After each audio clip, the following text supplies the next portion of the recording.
7-Eleven closing 444 underperforming stores across North America. The convenience store chain has more than 13,000 locations across the U.S., Canada, and Mexico. The company says the closures are because of slowing sales the past 6 months, fewer cigarette purchases, and inflation. It's very concerning when we see retailers, making decisions that they believe they have to make to close their doors. There's a sign in the window. This 7-Eleven on Ellis Avenue is closed. A wave of shutdowns has been moving across Canada, and the scale of it has unsettled communities that never expected to see their most familiar storefronts go dark.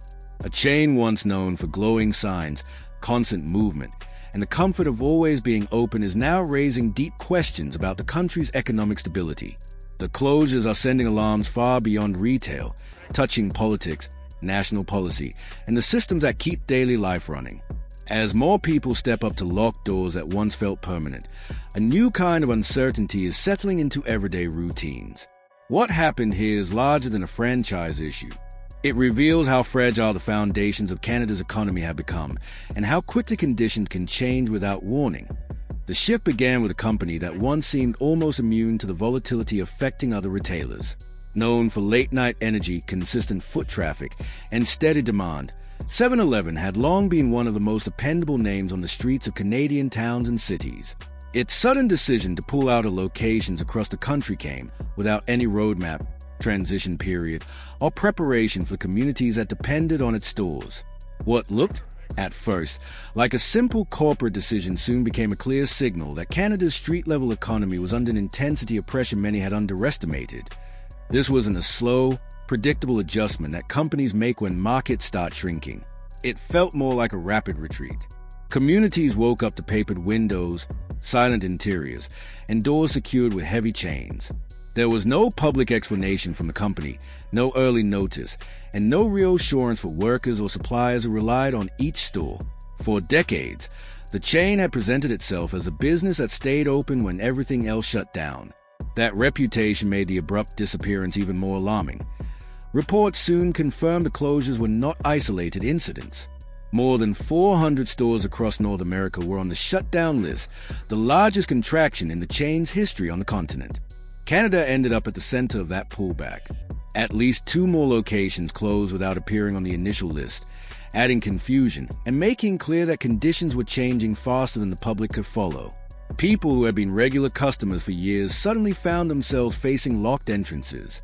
Families had to look for new places to buy essentials, and the alternatives varied widely in price, adding new strain at a time when living costs were rising across the country. The closures forced communities to confront the scale of economic pressure around them. What made this especially troubling was that 7-Eleven had always been built to survive difficult conditions. Its business model had long operated on thin margins, constant overhead, and rapid adjustments to shifting consumer habits. The company had weathered recessions, drops in foot traffic, and industry turbulence without shutting down large numbers of stores. So a retreat of this size sent a message that couldn't be dismissed.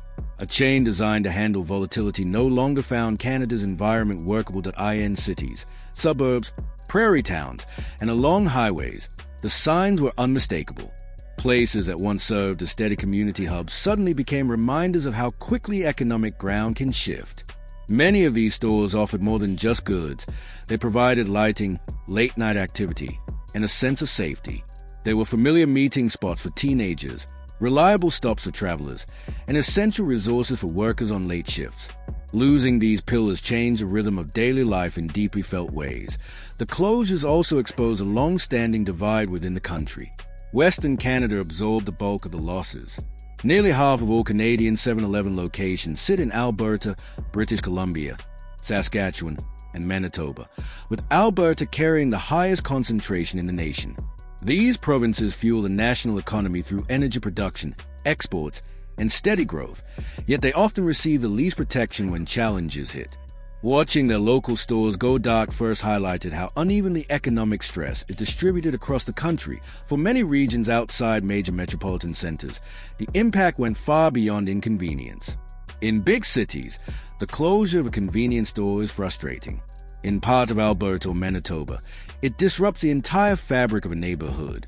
These stores act as informal community centers, safety points, and vital supply hubs, especially in areas where grocery stores, pharmacies, and public services have limited hours or have already vanished due to similar pressures. Local chambers of commerce have been warning for years that the environment for small and mid-sized retailers was deteriorating. Crime had surged, cutting into profits and putting staff at risk.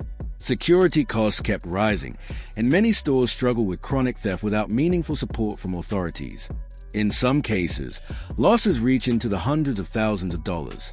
Business groups repeatedly called for stronger enforcement and policy attention to the growing threats facing retailers, but meaningful change never arrived. Now, the closures have become a powerful symbol of that neglect. They show that even the most resilient businesses are reaching a breaking point.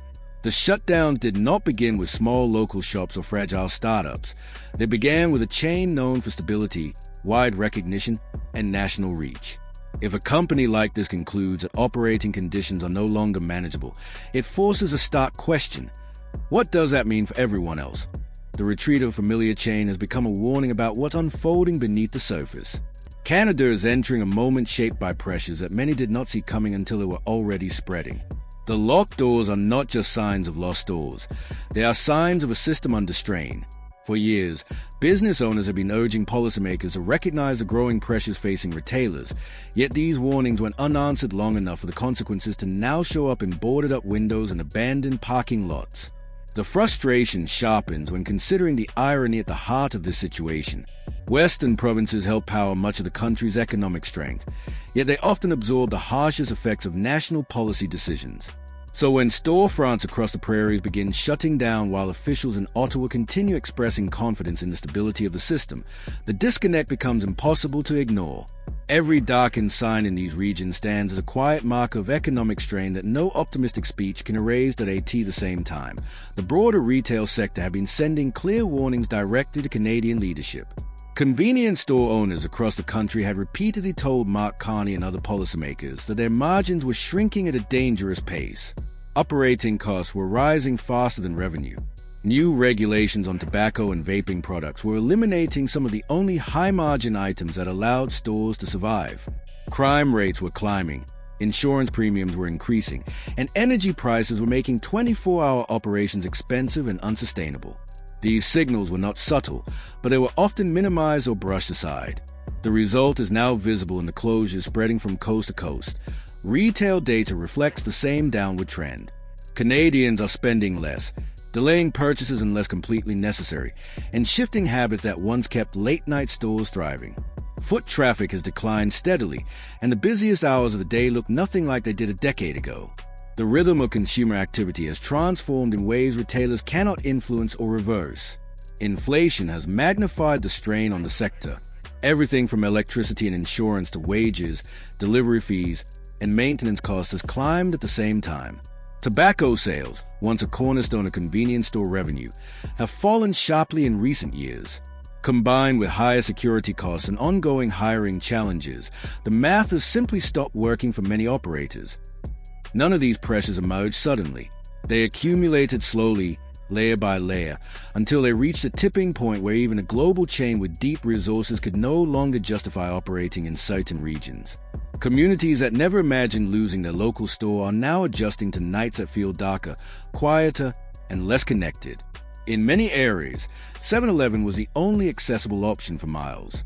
Losing it disrupts the daily balance of rural towns and working-class neighborhoods in ways that go far beyond convenience. Kids who once gathered safely in a brightly lit corner shop now have no central place to meet. Families who relied on quick late-night trips must travel farther, often paying more. And the ripple effects stretch outward toward delivery drivers, cleaning crews, local suppliers, and bakeries that relied on regular orders. The emotional toll is significant as well. These stores were not luxury retailers with niche customers. They were woven directly into the routines of everyday life. People grew up stopping there after school, grabbing snacks on road trips, or relying on them for emergencies. Seeing familiar locations shut down creates a sense of community erosion that residents feel instantly. Each empty parking lot sends a quiet message that something fundamental in the economy is shifting. The scale of the problem becomes even clearer when examining what has unfolded in Manitoba. Retail theft there has surged to levels that shock even longtime business owners. Some stores lost hundreds of thousands of dollars in a single year. Thieves emptied shelves with little fear of consequences. Staff members felt unsafe, and owners pleaded for intervention, but responses from authorities often lacked urgency or alignment with the seriousness of the problem. Now, many Manitobans worry that mall closures could hit cities like Winnipeg, leaving neighborhoods without essential services and pushing residents to travel even greater distances for basic needs. The same pressures are spreading far beyond the West. In Quebec, hundreds of independent convenience stores have closed over the past 2 years. The pattern is familiar: declining tobacco revenue, lower lottery income, high regulatory demands, and rising costs at every level. Owners describe the constant struggle to keep shelves stocked when customers are cautious with their spending and wholesale prices continue climbing. Raising product prices often backfires, driving customers away even faster. Many store operators say the financial math no longer adds up, and there is no clear relief on the horizon. Amid all of this, a twist in the chain's history stands out, one many Canadians still remember clearly. Years ago, the Canadian company Couche-Tard attempted a massive multi-billion-dollar acquisition that would have put 7-Eleven's Japanese parent company under Canadian ownership. Had the deal gone through, Canada would have controlled the entire network, with the power to decide which stores to expand, remodel, or protect during difficult periods. But Japan rejected the proposal.